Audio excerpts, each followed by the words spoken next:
Baie welkom by Agape Gemeente Aanlyn en dankie dat jy gekies het om by ons aanlyn diens in te skakel. My naam is Dawie van Skoor en ek is die gemeenteleier by Agape Gemeente en ek weet jy het soveel aanlyn opsies wat jy kan kies van wanneer dit kom by aanlyn dienste. Maar dankie dat jy hierso is. Ons wil dit graag vir jou die moeite werd maak. Ek weet en ons almal by Agape weet die lewe is moeilik, die lewe is gecompliseerd. En daarom wil ons vir jou inhoud skep en vir jou inhoud gee wat jou kan toerus en jou kan help om hierdie lewe suksesvol te leef. So, ons hoop jy geniet die diens en as jy daarvan gehou het, deel dit asseblief met iemand anders. Sê vir iemand langs jou, hy lewe, hy het opgestaan.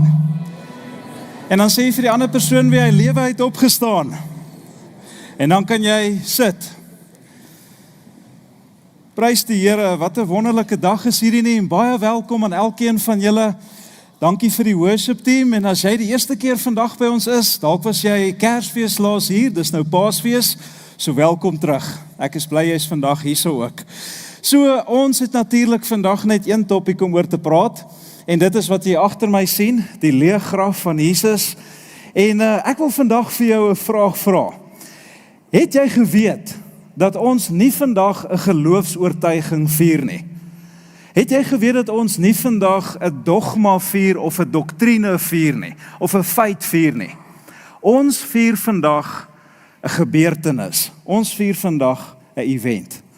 En as jy vandag ingeskakel is, as jy vandag hier sit en jy sê, ek glo nog nie heeltemal regtig aan dit nie, ek volg nie Jesus nie, ek is nie regtig 'n Christen nie, ek is nie regtig 'n kind van die Here nie, en jy sit vandag dalk hierso, en jy sê, weet jy wat Dawie, ek weet nie of ek hierdie glo nie, en ek glo jy dalk baie goeie rede.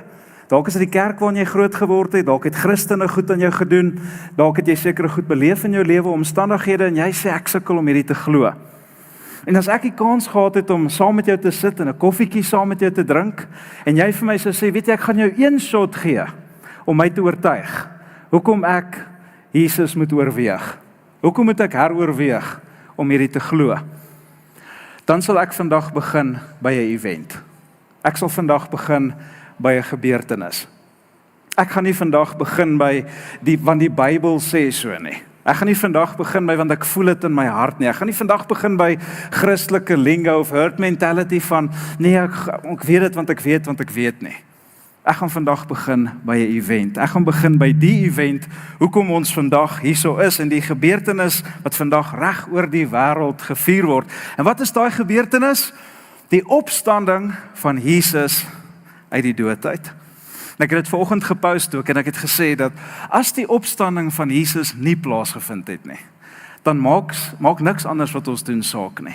Niks wat ons doen. En help dit nie lees Bybel nie, het help nie bid nie, het help nie kom kerk toe nie, het help niks wat ons doen, maak enigsins saak nie. Maar as die opstanding werklik plaasgevind het, dan is daar niks anders wat meer belangrik is en meer saak maak as dit nie. So ek wil vandag vir jou sê, ek glo dat Jesus uit die dood uit opgestaan het. Nie omdat die Bybel so sê nie, nie omdat, soos baie mense altyd sê, maar die Bybel sê so nie, ek glo dat Jesus uit die dood opgestaan het, omdat die wat dit gesien het, so gesê het. En die waarheid is vandag, en ek weet nie of jy dit weet nie, maar daar was duisende mense wat in die opstanding Testament nog ooit bestaan het.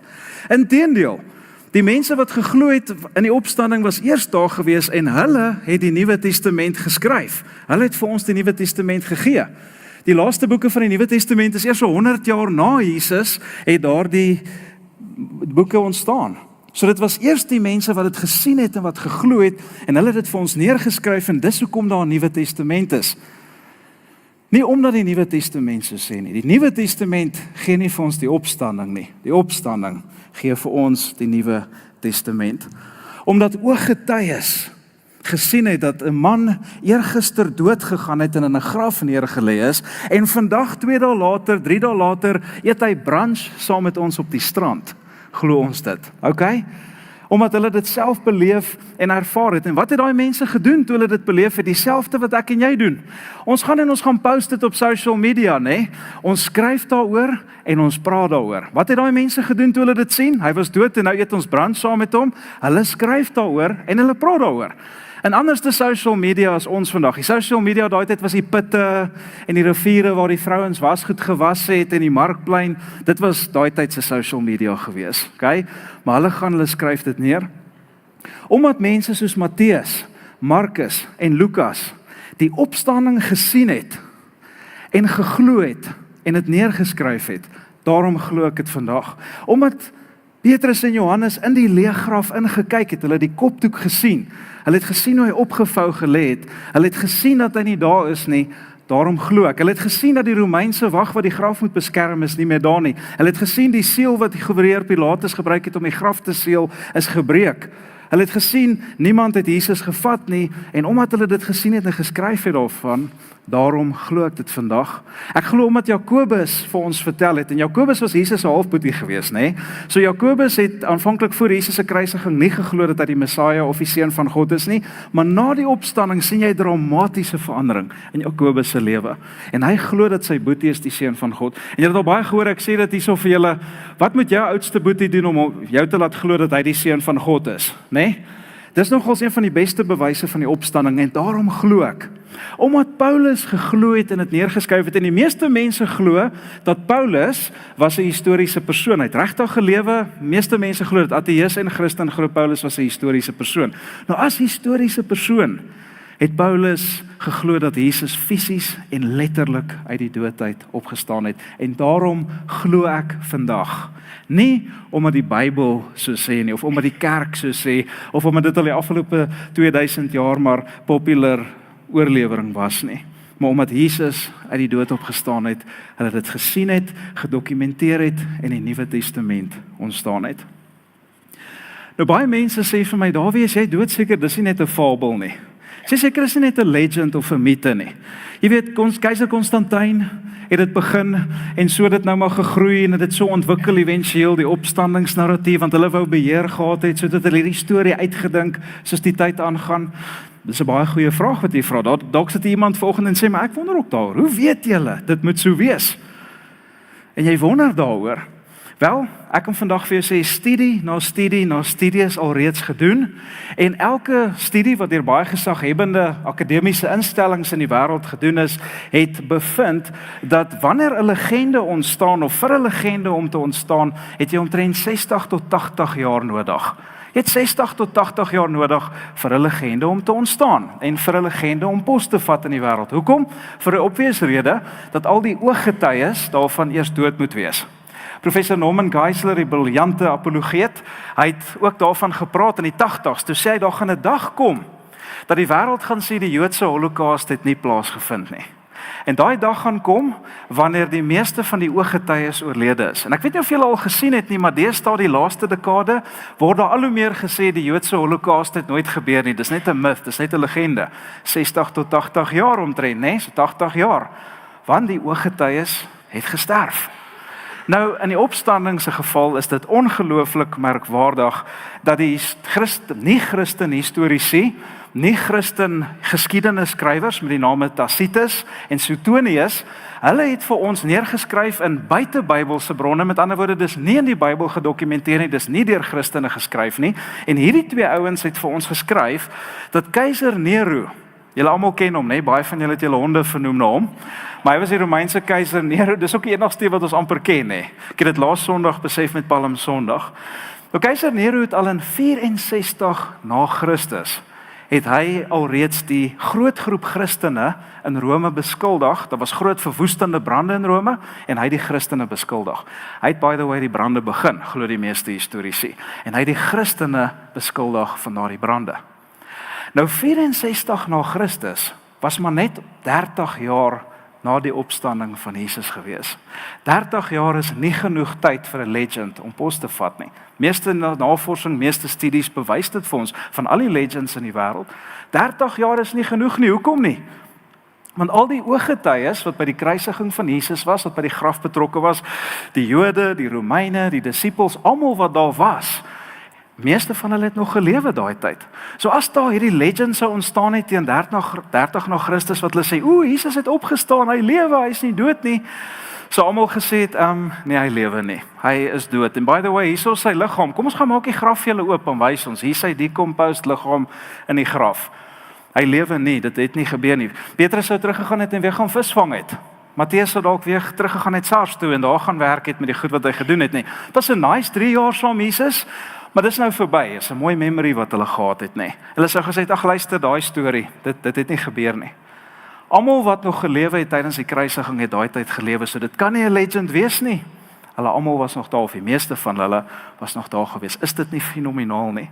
Want as Jesus se opstanding nie die waarheid was nie, dan sou niemand dit geglo het nie.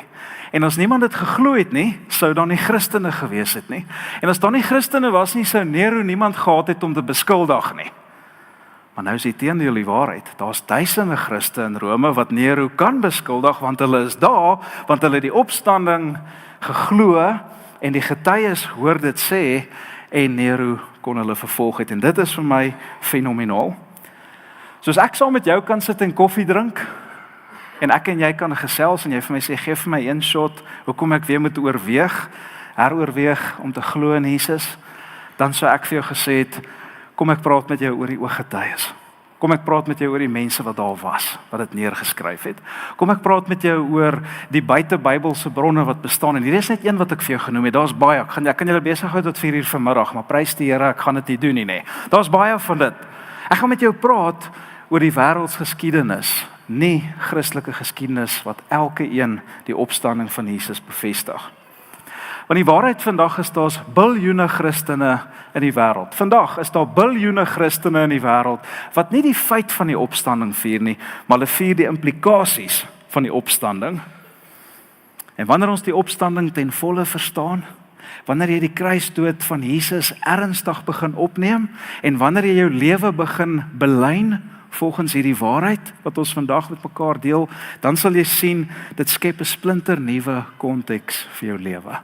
En elke faset van jou lewe word verander deur hierdie splinternuwe konteks. As jy die kruisdood ernstig opneem, as jy die opstanding ten volle verstaan en die implikasie daarvan verstaan, dat jy 'n nuwe konteks vir die manier hoe jy verhoudings doen. Jy het 'n nuwe konteks vir die manier hoe jy mense behandel. Jy het 'n nuwe konteks vir die manier waarop jy jou tyd spandeer, saam wie jy jou tyd spandeer, hoe jy jou geld spandeer, hoe jy jouself entertain, hoe jy rou, hoe jy trou, hoe jy mense liefhet. Die opstanding skep 'n splinternuwe kategorie vir jou lewe. En daardie dag van die opstanding is daar 'n ongelooflike encounter gewees tussen Jesus en een van sy closest volgelinge. Dit is 'n vreeslike kragtige, kosbare, powerful oomblik tussen Jesus en hierdie persoon gewees wat die implikasie so mooi vasvang van wat dit beteken om iemand te wees wat met die wete lewe dat Jesus werklik uit die dood uit opgestaan het. Dit vang daai implikasie so mooi vas van hoe lyk 'n lewe van iemand wat werklik glo dat Jesus uit die dood uit opgestaan het. Maar voordat ons by daai skrifgedeelte uitkom, kom ek gee eers 'n bietjie konteks. Is iemand reg vir konteks? Glo my, konteks is super belangrik, nee. Omdat die woord uit konteks uitgehaal is, het ons die kruistogte gehad, nee, en het ons allerhande goed gehad. So, teen die 1ste eeu, dit is nou 2000 jaar terug, het die Jode wat in Israel gebly 2 idees aangehang. En daardie 2 idees het hulle gekry uit 'n belofte wat die Here 2000 jaar voor die 1ste eeu aan 'n Joodse man met die naam Abraham gemaak het. En die Here het hierdie belofte aan Abraham gemaak en hy het vir Abraham gesê, want hy en sy vrou was kinderloos, hy het gesê, ek gaan vir jou en jou vrou kinders gee, ek gaan vir julle 'n gesin gee, julle gesin gaan 'n baie groot nasie word, en daai nasie gaan al die nasies van die aarde bless.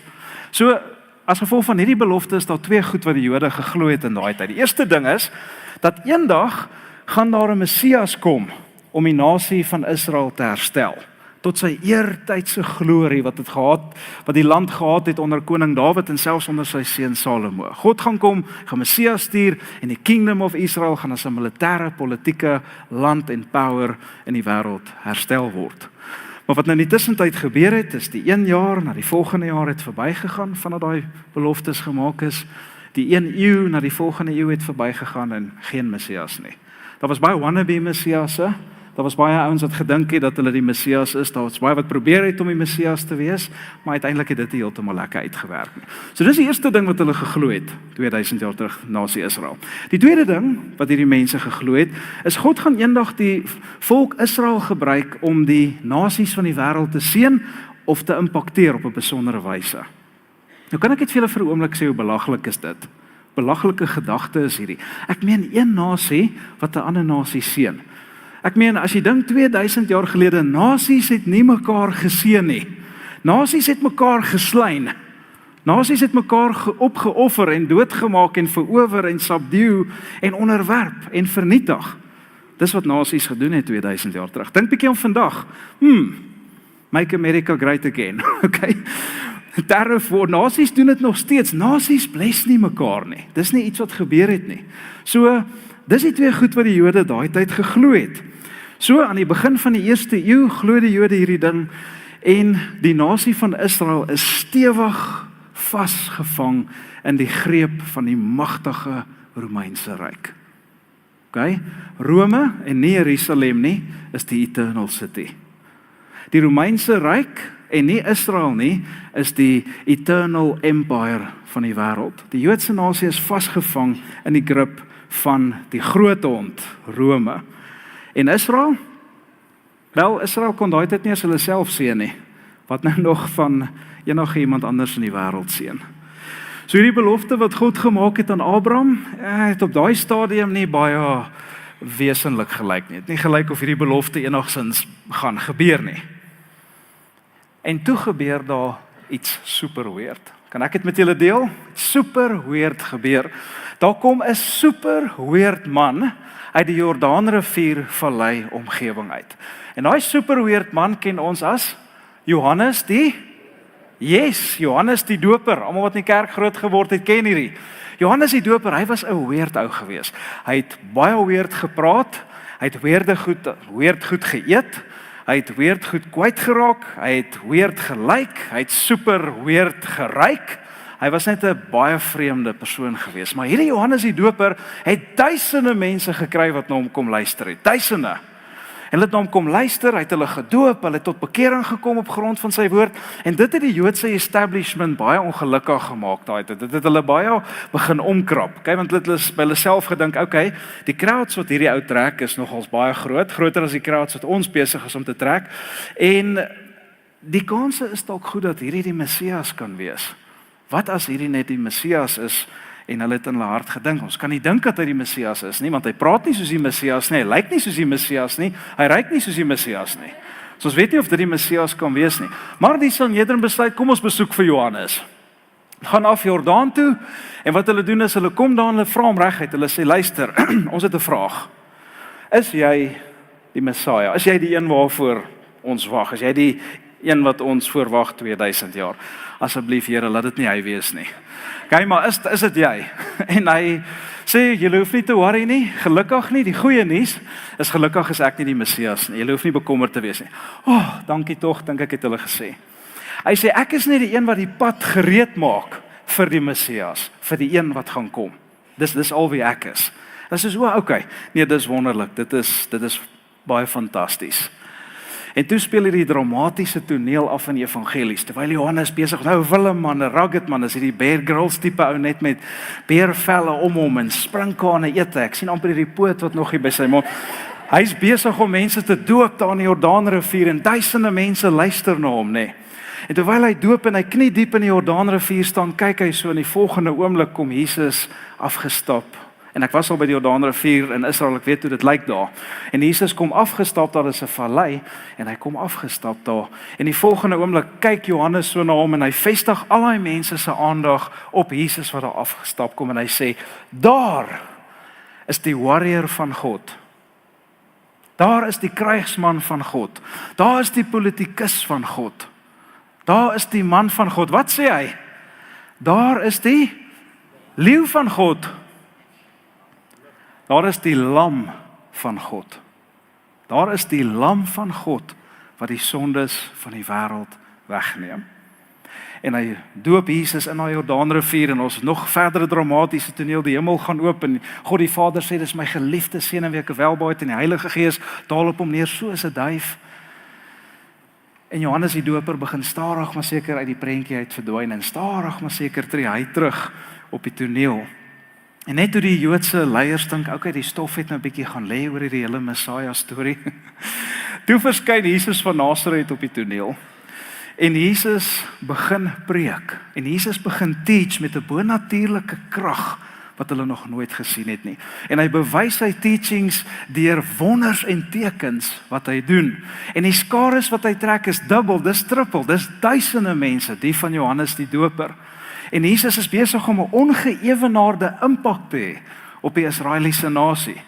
En die godsdienstleiers weer eens begin stres, maar veral toe die roemers begin versprei, dat hierdie man, Jesus van Nasaret, hierdie ou het 'n man wat almal geken het, sy naam is Lazarus, hy's 'n bekende, welgestelde ou gewees wat in Betanië gebly het, toe die roemers begin versprei dat hierdie man, Lazarus uit die dood uit opgewek het. En daarna gesê het, hy is die opstanding en die lewe. En hulle begin, beleef vergadering, die Sanhedrin, hulle sê, ons kan nie hierdie doen nie, ons kan nie hierdie ou toelaat om so aan te gaan nie. Hulle gaan almal in hom begin glo, dan gaan ons grip begin verloor op Israel, ons gaan ons mag verloor, en ons kan dit nie toelaat nie, dit kan eenvoudig net nie gebeur nie. En hulle begin konkel, en Jesus, julle onthou die storie, word deur een van sy beste vriende, Judas, word hy verraai, en hy word uitverkoop.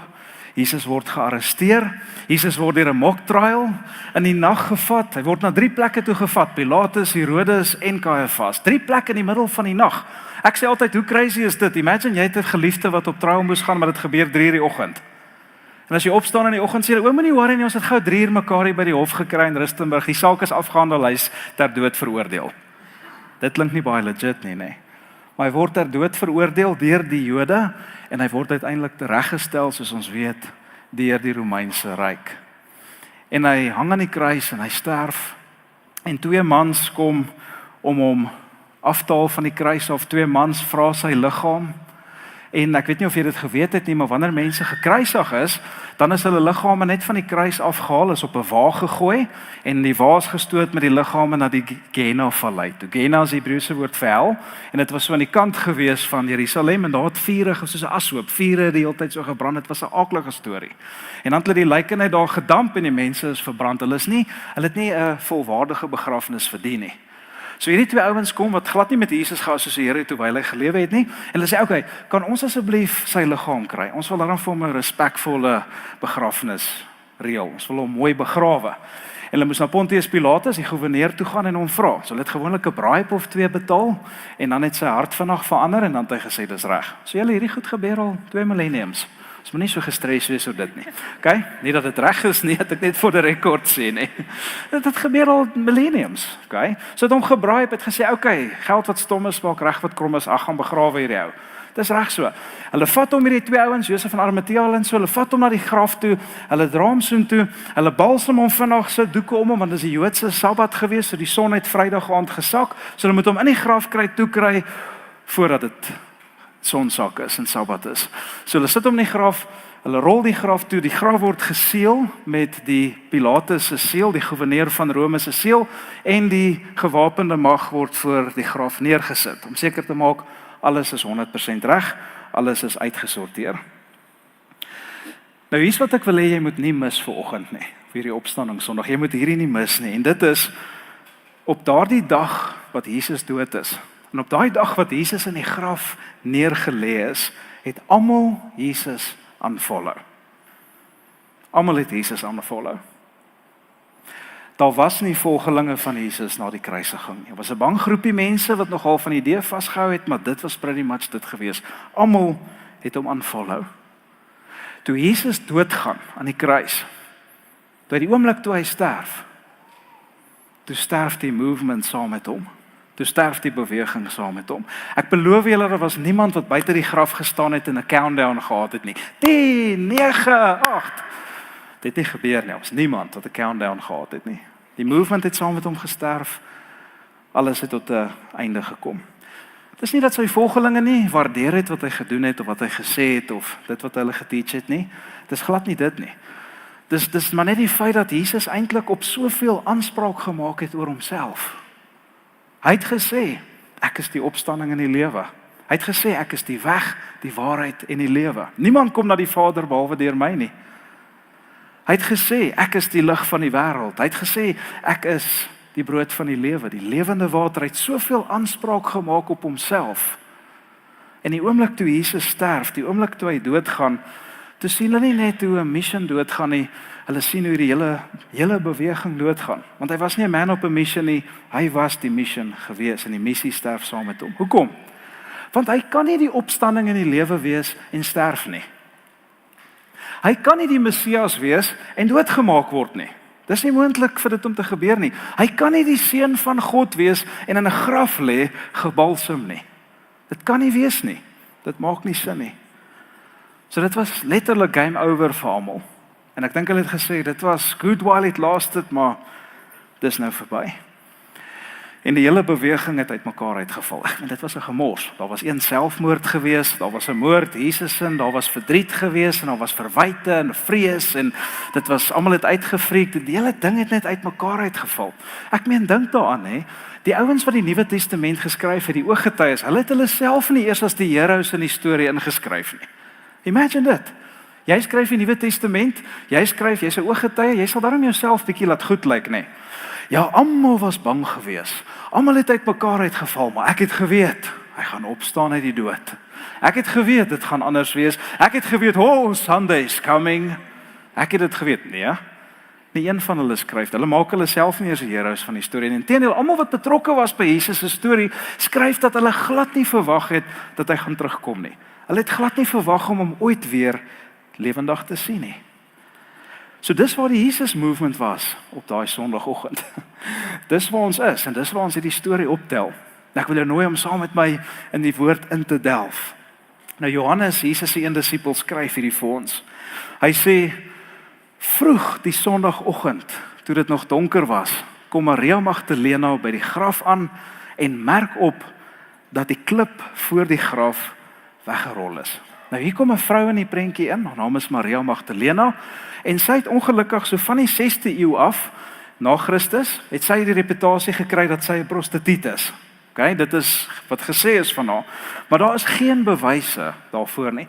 Paus Gregorius die Grote het in 591 na Christus het hy haar met 2 vrouens in die Nuwe Testament vereenselwig en hy het ongelukkig daai etiket om haar nek gehang en dis waar sy die reputasie as 'n prostituut gekry het. Maar dit staan nêrens in die Nuwe Testament nie en die meeste teoloë glo dit nie meer vandag dat dit werklik so is nie. Dis maar die Pope wat daai ding destyds geglo het en so het weer eens so 'n legend ontstaan nie. Maar ek wil jou aandag fokus. Hy sê daarso kom Magdalena by die graf aan. Nou hoekom gaan Maria Magdalena terug graf toe? What's happening?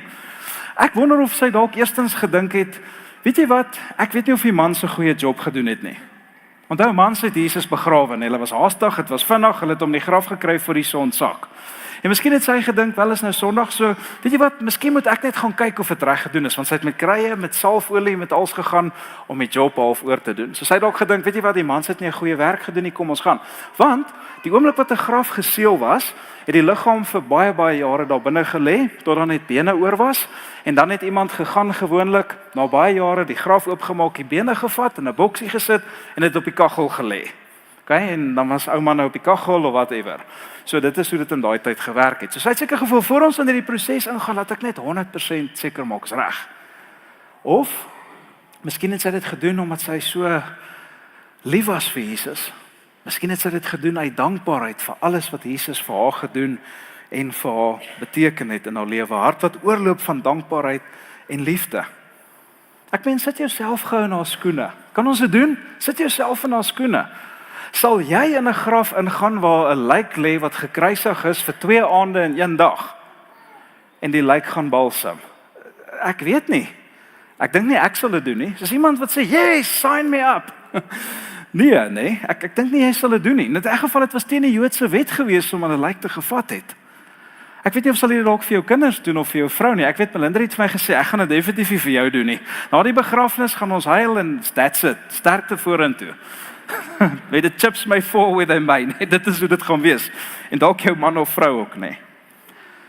Maar selfs meer belangrik as hierdie, en ek wil hê weer eens jy moet hierdie nie vandag mis nie, is dat Maria het geglo Jesus was 'n leermeester, sy het geglo hy was 'n rabbi, hy was 'n wonderwerker, hy was 'n vriend van sondaars, hy was 'n gesant van God. Maar een ding wat sy geglo het op daai Sondagoggend is dat hy nog gaan dood wees as hy daar kom. Sy het nie verwag om lewe in oorvloed by die graf te kry nie. Sy vat dan balsam en krye en speserye en olie saam met haar. Sy het verwag dat Jesus dood gaan wees soos hy was toe hulle hom Vrydag daar gelos het. Sy het verwag dat sy liggaam daar gaan lê, net soos al sy ander volgelinge. Maria het nie 'n wonderwerk verwag nie. Sy was nie bygelowig nie, so sy het nie geglo dis wat gaan gebeur nie. Sy het nie 'n opstanding verwag nie. So toe sy in die graf instap en sy sien die graf is leeg, dis die eerste aanname wat sy maak, maar ek wonder of het iemand hom nie gesteel nie. Ek wonder of het iemand hom nie kom vat in die middel van die nag nie. Markus sê vir ons, sy was verskrik. Sy was startled geweest. Hoor dit sê Johannes. Johannes sê, sy hardloop. Sy hardloop.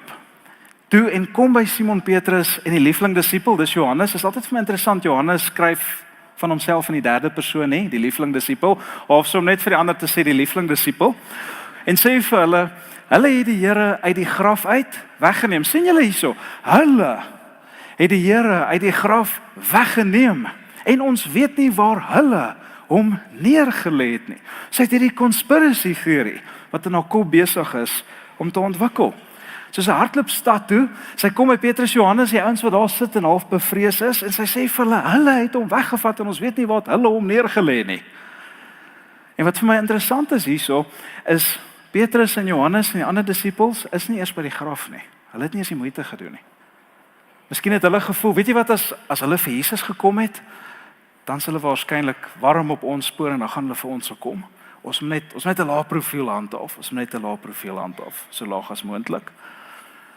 Sy sê, hulle het hom uit die graf uit weggeneem en ek weet nie waar hulle hom neergelê het nie. En in haar gedagtes het hierdie situasie waarskynlik begin eskaleer. En sy het dalk gesê, wel, Jesus het baie vyande gehad.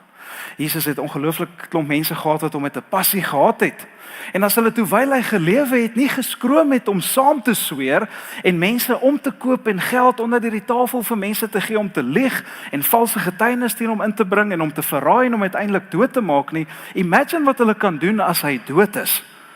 Miskien het sy by haarself gedink, weet jy wat, as sy vyande sou uitvind dat die twee mans vir hom 'n baie nice graf gegee het en dat hy nie op Gehenna neergegooi is nie, en dit dalk 'n plek sou kon word waar mense bymekaar kan kom om hom te gedenk en om vir 'n laaste keer te eer en die memory en die mooi goedjies van Jesus lewendig te hou.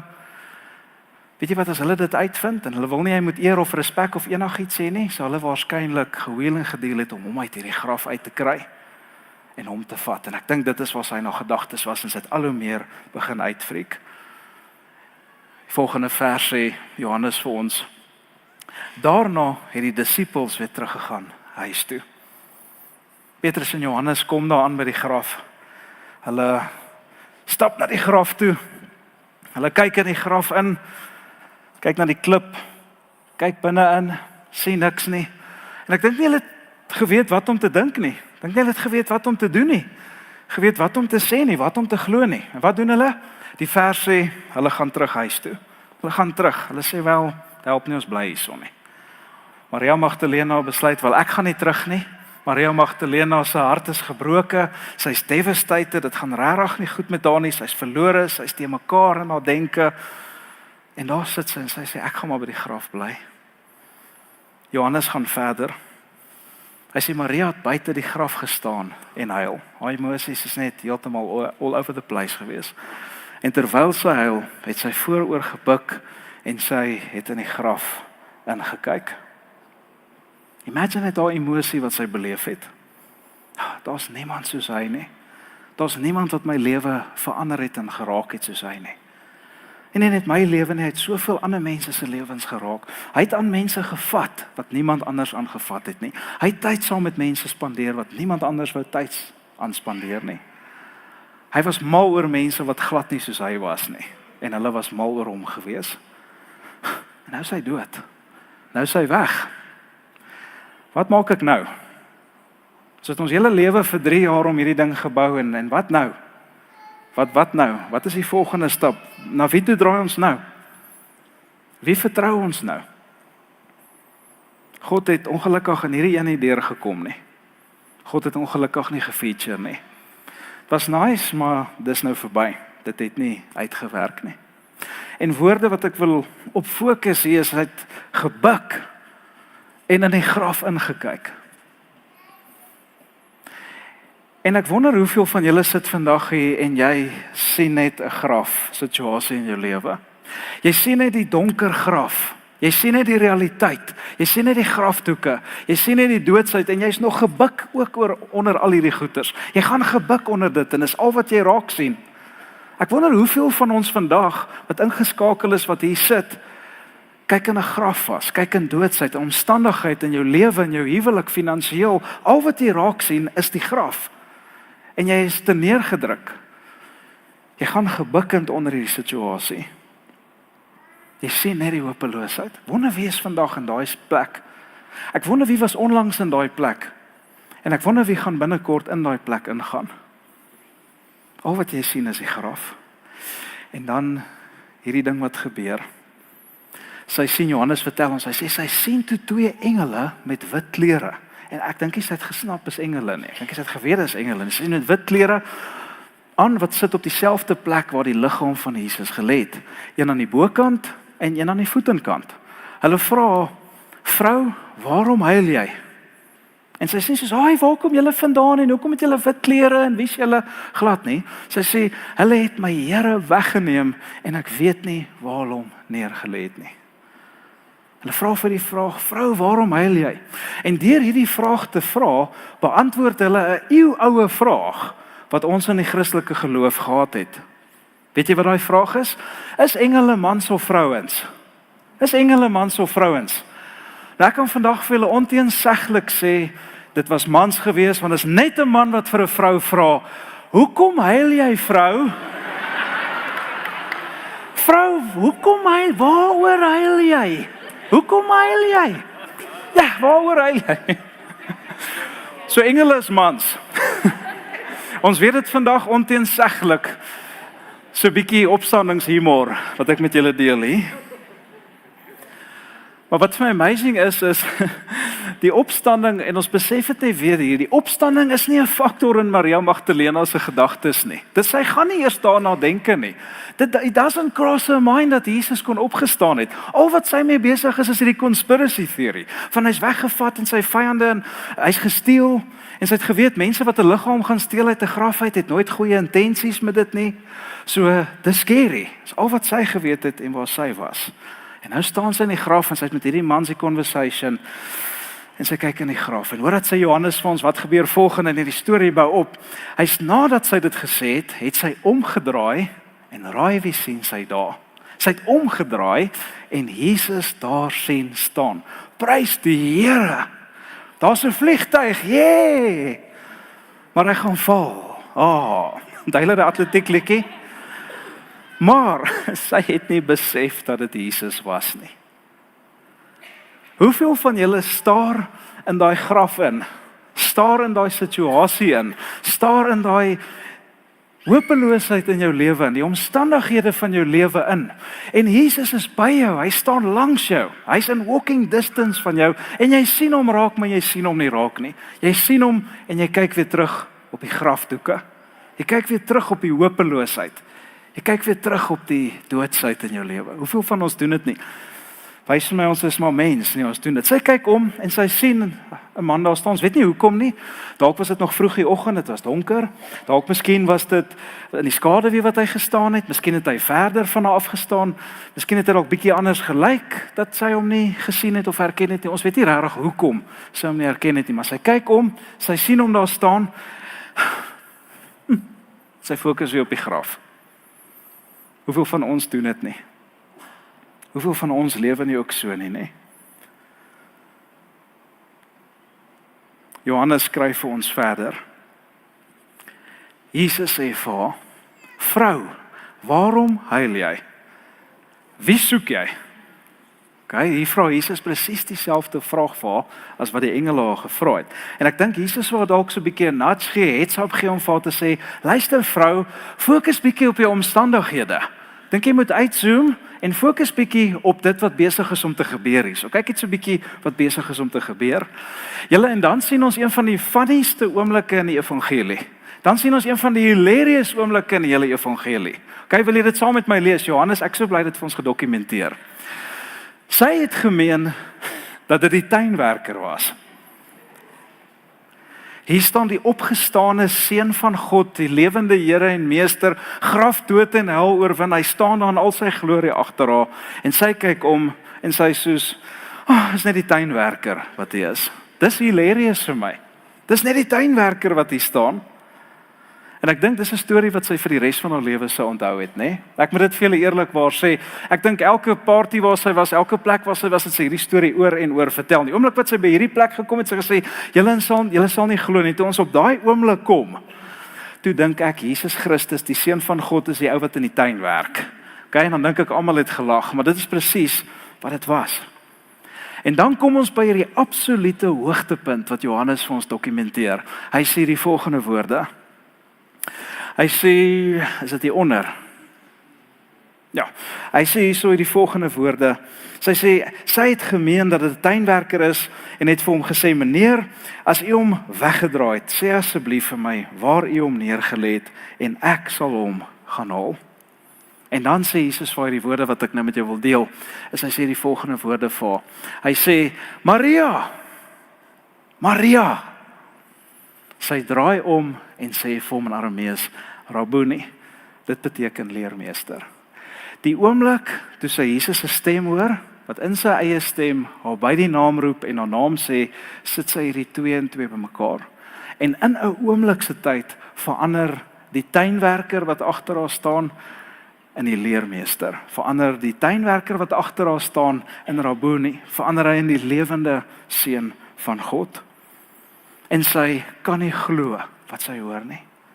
Die oomblik wat ek en jy besef dat Jesus het opgestaan, hy het werklik opgestaan, dan verander hy vir ons. Hy is dalk vir jou guru, hy is dalk vir jou leermeester, hy is dalk miskien vir een of ander wyse persoon of 'n sage of een of ander prentjie wat jy het of 'n baie nice mens of iemand uit die kinderbybel, maar die oomblik wat jy hom sien vir wie hy is, die opgestane Here en Meester, dan verander hy in jou gedagtes, dan verander hy in jou binneste en hy verander skielik van whatever jy glo is na die opgestane Seun van God. En wat doen sy? Sy hardloop na hom toe, né? Sy wil na hom toe hardloop, sy wil hom embrace.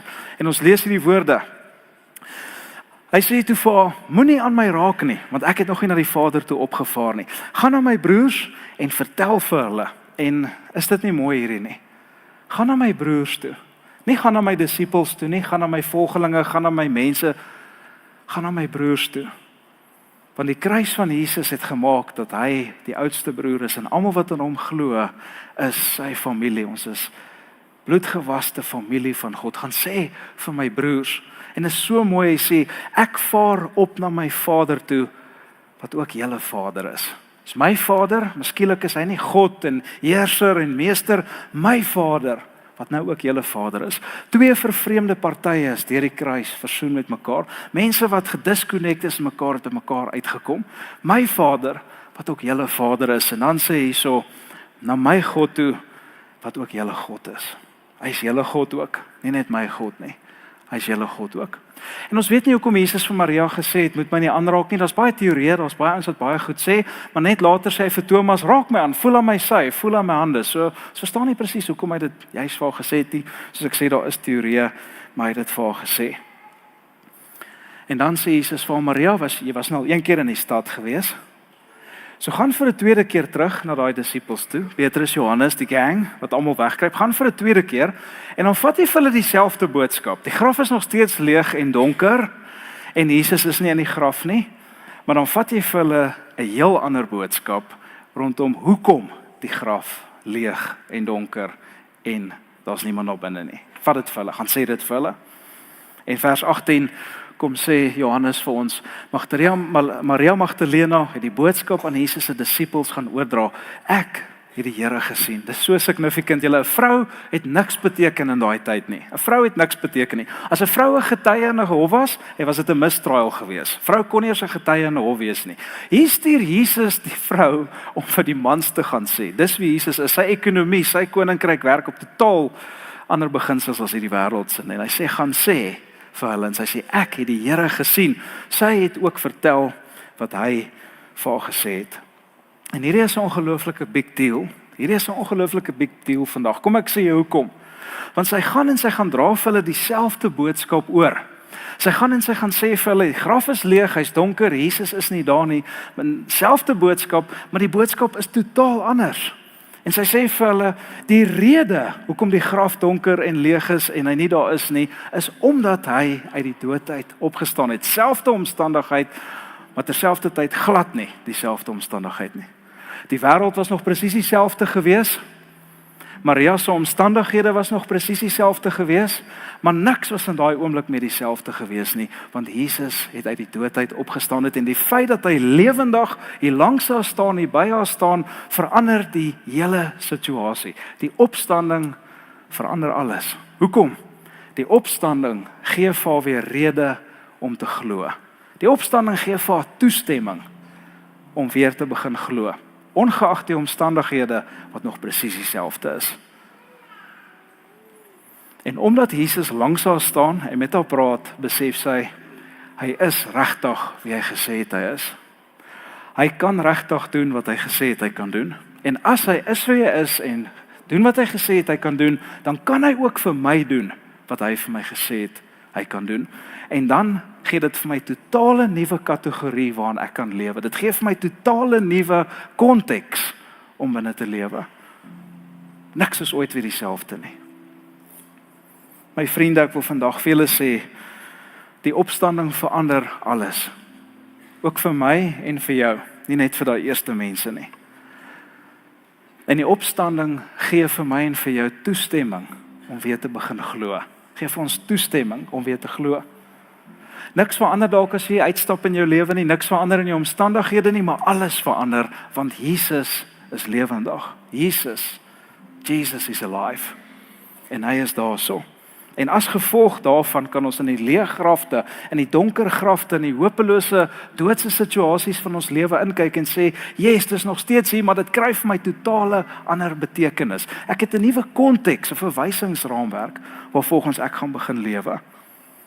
Ek het 'n nuwe konteks vir my verhoudings, 'n nuwe konteks vir my besluite, 'n nuwe konteks vir my beplanning, wat ek met my tyd doen, saam wie ek dit doen, hoe ek mense behandel, hoe ek bid en hoe ons aanbid. Dit is 'n splinter nuwe konteks waarvan ek my lewe sien. Hier is die deal.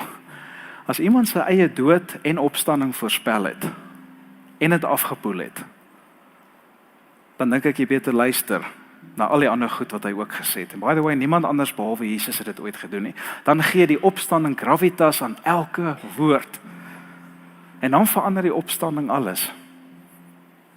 Want dan het ek en jy as gevolg van die opstanding die wete vandag dat ek en jy kan bid en God hoor jou gebede. Want Jesus het gesê, gaan na jou binnekamer toe, maak die deur toe en bid en jou Vader sal jou hoor. Hy het gesê, bid dan soos ek, onse Vader wat in die hemel is. En omdat hy dit gesê, die feit dat hy opgestaan het, gee daai woorde krag, so jy kan bid. Jy kan weet die Here hoor jou. Die tweede ding wat jy moet weet, is jy kan lewe met die wete dat daar lewe na die dood is. Ja, ek glo in lewe voor die dood, maar ek glo ook in lewe na die dood, nee. Ek glo daaraan, omdat Jesus dit gesê het. Hy het gesê, ek is die opstanding en die lewe. Ek gaan na my Vader toe. Ek gaan vir julle plek berei en ek gaan na hom toe. En as ek plek berei het, kom ek terug en ek kom haal julle sodat julle kan weet waar ek is. Omdat hy opgestaan het, kan jy dit glo. Gee daai woorde gravitas. Jy kan lewe met die wete dat daar lewe na die dood is. Die derde ding is jy kan opoffer vir hom en weet jou getrouheid maak saak. Jong mense wat vandag hier sit, ek wil vir julle sê, jy kan vlug van die begeerlikhede van die wêreld. Jy kan nee sê. Jy kan teen die plesiere van die wêreld opstaan. Jy kan sê nee vir gewildheid. Jy kan sacrifice vir die Here, want Jesus het gesê jou beloning is in die hemel. Niks wat vir God gedoen word is verniet nie. Daarom my broers en susters, wees standvastig, onbeweeglik, altyd oorvloedig in die Here, want julle weet dat julle arbeid in die Here nie te vergeefs is nie. Sê Paulus in 1 Korintiërs 15. Jy kan dit weet vandag, want Jesus het dit gesê. Nommer 4 is jy kan hopelose donker grafsituasies face en weet dat God die lewe daaruit kan bring. Hoekom? Want Jesus het gesê, deur Paulus, God laat alles ten goeie meewerk vir die wat hom liefhet en as sy voorneme geroep is. Die wat hom liefhet, nie enige ou nie, as jy hom liefhet nie, dan count on it. Jy kan daarop bargain vandag.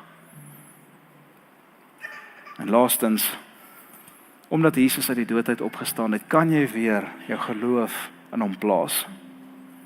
En hierdie laaste een is vir my vandag die heel beste nuus. Dis die heel beste nuus vir my, want as gevolg van die opstanding kan ek en jy glo.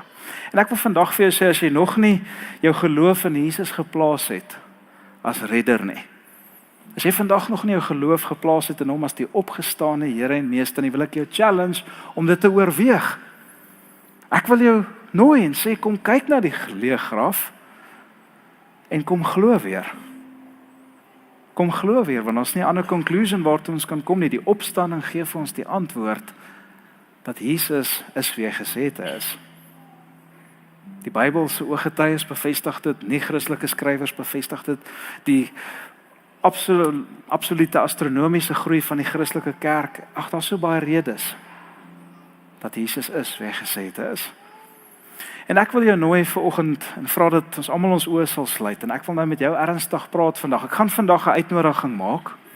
Ek gaan vandag 'n geleentheid gee en ek wil graag al die ouens wat op die gebedsspan betrokke is nooi om sommer hier voor te kom staan by my asseblief. Julle kan so lank vorentoe kom. En ek wil jou nooi.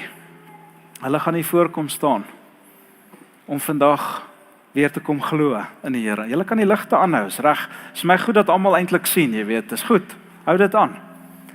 Almal moet sien as jy vandag 'n stand maak vir Jesus. Kom ons sluit dit eers ons oor dat ek vir jou kan bid. Here, dankie dat ons vandag as ons deur hierdie storie van die opstanding van u woord delf, Here, indelf daar, dan weet ons, Here, dat die opstanding verander alles. Omdat u uit die dood uit opgestaan het, Here, kan ons 'n totale nuwe konteks vir lewe hê. Omdat uit die dood uit opgestaan het, Here, kan ons totaal nuut lewe. Here, die graf is dalk daar, die grafdoeke is daar, die omstandighede is dalk dieselfde. Maar omdat u lewe is alles ook glad nie meer dieselfde nie. En Here, die feit dat u opgestaan het, het Maria se hele lewe verander, Here. In 'n oomblik se tyd is sy vernuwe. En haar lewe was nooit weer dieselfde nie. Dit was die eerste dag van haar post-opstanding lewe gewees.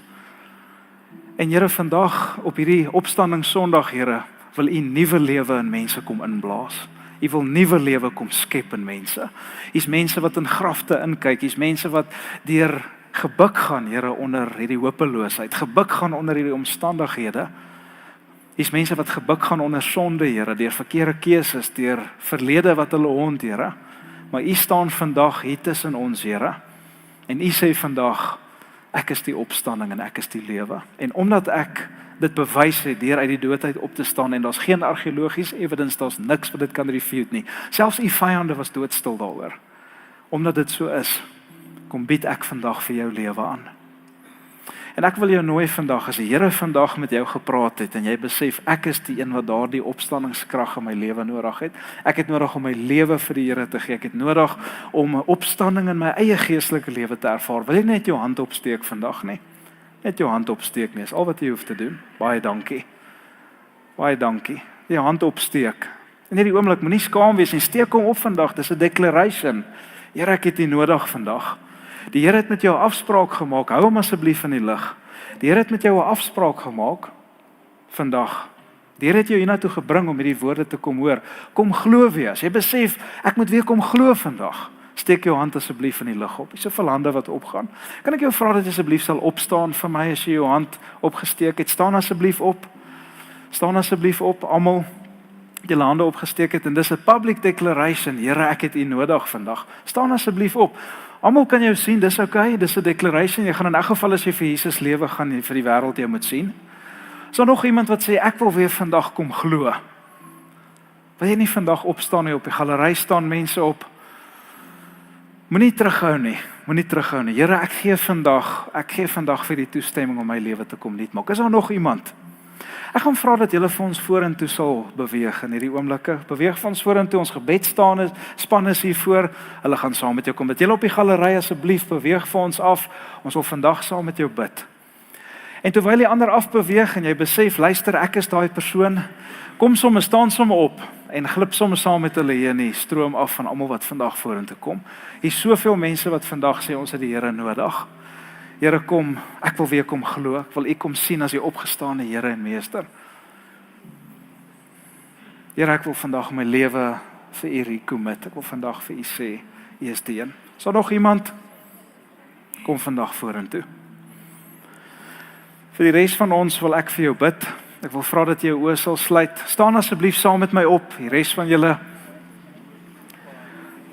Kom ons staan op. En as jy miskien dalk nou staan en is makliker, kom gerus uit. Kom glo weer vandag. Sit jou hand op die persone saam wie jy gekom het se skouer. En as jy gemaklik voel, iemand anders se skouer, as jy nie gemaklik voel nie, haal die hand maar af. Kom ek bid vir ons. Here, baie dankie dat ons vandag voor U kan staan. En dankie Here Jesus dat ons weet U het uit die dood uit opgestaan. Dankie Here dat U vandag vir ons nooi en sê kom glo weer. En Here, ek glo U het 'n glimlag op U gesig gehad toe Maria U nie die eerste keer herken het nie, Here, want U het geweet sy's oomblikke weg daarvan om haar hele lewe verander te hê. En Here, U kom glimlag vandag van soos al die mense hier voor bid, Here, is mense se lewens besig om nuut gemaak te word deur U, Here Jesus.